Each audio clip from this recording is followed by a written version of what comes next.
Dear Mr. F.P. Jerome, I am 8 years old. Some of my little friends say that there are no cryovolcanoes. Papa says, if F.P. Jerome says it, you know it to be so. Please, tell me the truth.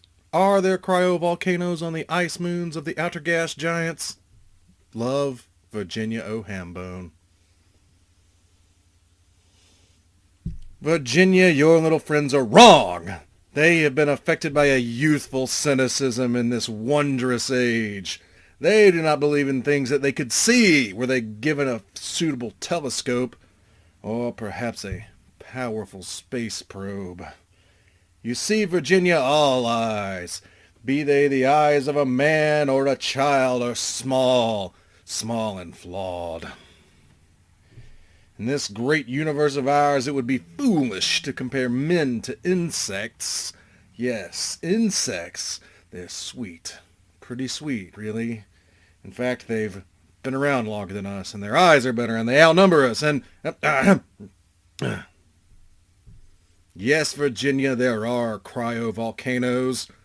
They exist as certainly as the great red storms on Jupiter, or that downright freaky hexagon on the North Pole of Saturn.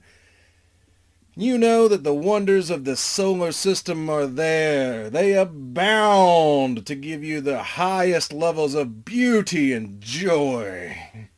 Oh, alas, how dreary the worlds would be if there were no cryovolcanoes. A world without cryovolcanoes would be as dreary as the one with no platypus, no comb jelly. Oh, in such a world there would be no true things to find your childlike joy in. In such a world only poetry and romance would exist to make tolerable this dreary existence.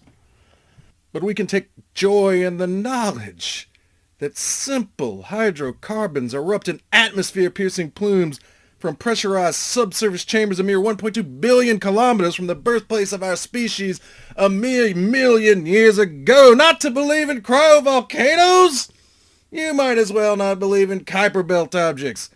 You might as well listen to some wackaloon on the internet claim that the space program is fake and that the Earth is flat. It proves nothing. Nothing.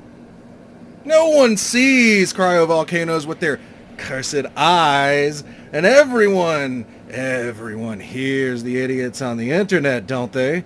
Oh yes, but that does not mean that methane and ammonia cannot behave like molten rock in sub-zero temperatures. Some of the most real things in all the world are those that neither men nor children can see. When Rutherford used a glass gun to shoot radiation at a thin sheet of gold foil, do you think he saw the atom? No, he only saw the evidence of its existence and conceived the unseen wonders of the subatomic world. Virginia, if you tear apart a baby's rattle and find out what makes the noise inside, that's good science. Oh, your ethics board will deny you your funding, sure. Sure, you'll wind up at an uncredited institution, yes, but there is this veil of ignorance that covers the visible and the invisible universe, Virginia. Only with knowledge and diligence, only with honesty and imagination will you have the courage to go wherever the evidence takes you.